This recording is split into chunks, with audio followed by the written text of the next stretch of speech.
Comentario capítulo 3. La perplejidad de Job. Maldice el día de su nacimiento. Obviamente Job no maldijo a Dios como Satanás predijo que lo haría. 1:11, 2:2.5, o como su esposa le sugirió que hiciera. 2:2.9. Es bueno saber que Satanás no puede predecir el futuro. Lo que Job maldijo fue su nacimiento, deseaba no haber nacido. Sentía que hubiera sido mucho mejor haber muerto al nacer que vivir para soportar tal aflicción. La descripción que Job da de la tumba en los versículos 13 al 19 debe suplementarse con la revelación que tenemos en el Nuevo Testamento.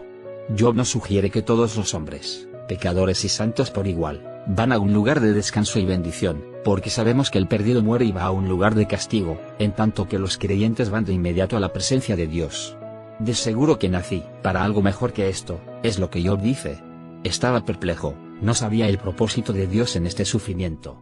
Hay que aclarar un mal concepto o interpretación que se hace en cuanto al Seol o Hades. El Seol, aunque bíblicamente hablando es igual que el Hades, por lo menos hasta el relato de los 4 evangelios, es diferente en cuanto al origen de estas dos palabras. Seol es de origen hebreo, Hades de origen griego. Obviamente Seol es un lugar real, en cambio Hades tiene el mismo concepto pero es un lugar imaginario. No obstante, son iguales en su concepto o idea de un lugar donde van las almas de los muertos. La pregunta es, ¿en tiempos del Antiguo Testamento, los creyentes redimidos iban al Seol o al cielo?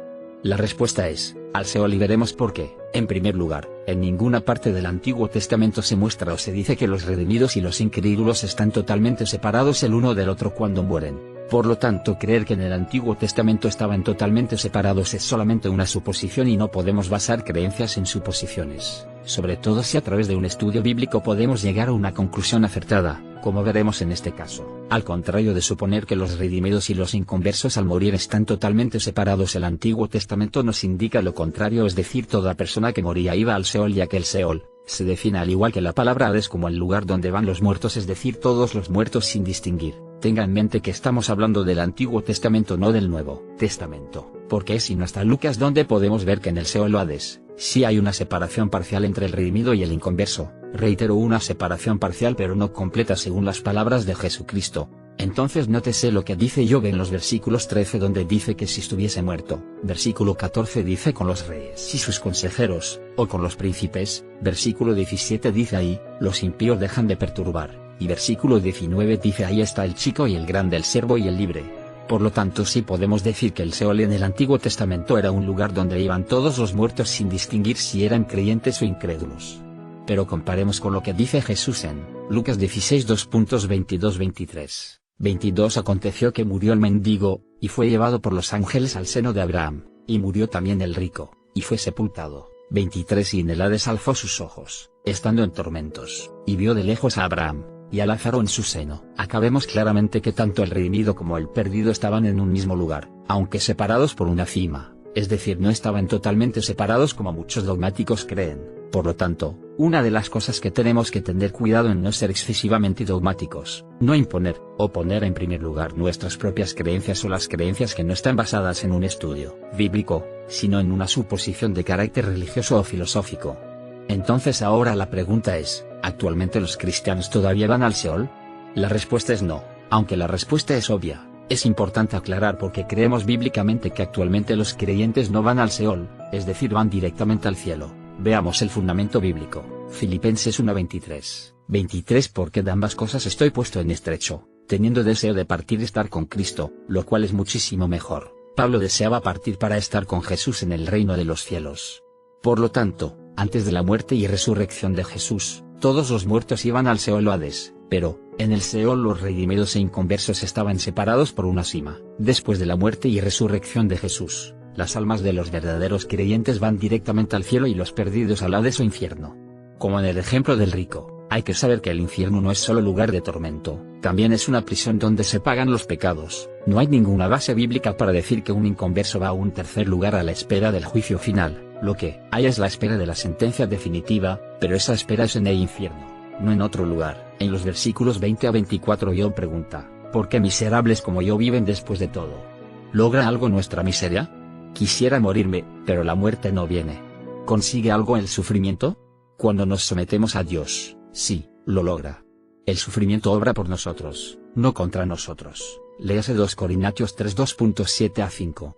Job no podía ver el fin, propósito, del Señor, Santiago 5:11. Nosotros podemos verlo porque vislumbramos la corte celestial. Los versículos 25 y 26 indican que Job había pensado con frecuencia respecto a las pruebas, y temía que tendría que enfrentarlas.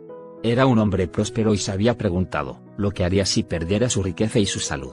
No vivía en una seguridad carnal, de paz falsa, porque su fe estaba en Dios y no en sus posesiones. Sin embargo, los problemas vinieron.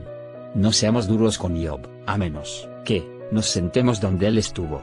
En medio de la prosperidad es fácil confiar en Dios, pero cuando lo perdemos todo, y nuestro dolor es tan intenso que queremos morir, ejercer fe es otra cosa. Por favor, recuerde que Job no maldijo a Dios. En ninguna parte del libro, Job lo negó, pero lo que no podemos hacer es poner a Dios en tela de juicio, o justificarnos a nosotros mismos o a los demás, por sobre la justicia y voluntad de Dios. Al contrario, siempre reconocer que hemos pecado, y examinarnos a nosotros mismos, y no hablar apresuradamente. La justicia de Dios era el problema real de Job. ¿Cómo podía un Dios santo permitir tan terrible calamidad? No debería sorprendernos que un hombre consagrado desee morirse. Moisés le pidió a Dios que le quitara la vida, número 11 10 a 15, debido a la persistente rebelión de la nación. Elías pidió morir después de escapar de Jezabel, 1 Reyes 19. Jonás también quiso morirse, 4:2.3. Por favor, noten el capítulo 3 que Job pregunta 5 veces, ¿por qué? Versículo 11 y 12, 23. Job hubiera podido soportar el dolor y el sufrimiento si tan solo hubiera comprendido por qué Dios lo permitía. ¿Por qué? Es una pregunta fácil de hacer, pero no siempre es una pregunta a la que Dios contesta de inmediato. Job debía haberse dado cuenta de que Dios tenía todo el control, que estos hechos eran parte de un plan de amor, y que un día Él le revelaría sus propósitos. Cuando usted se quede perplejo por las pruebas de la vida, recuerde que Dios está aún en el trono.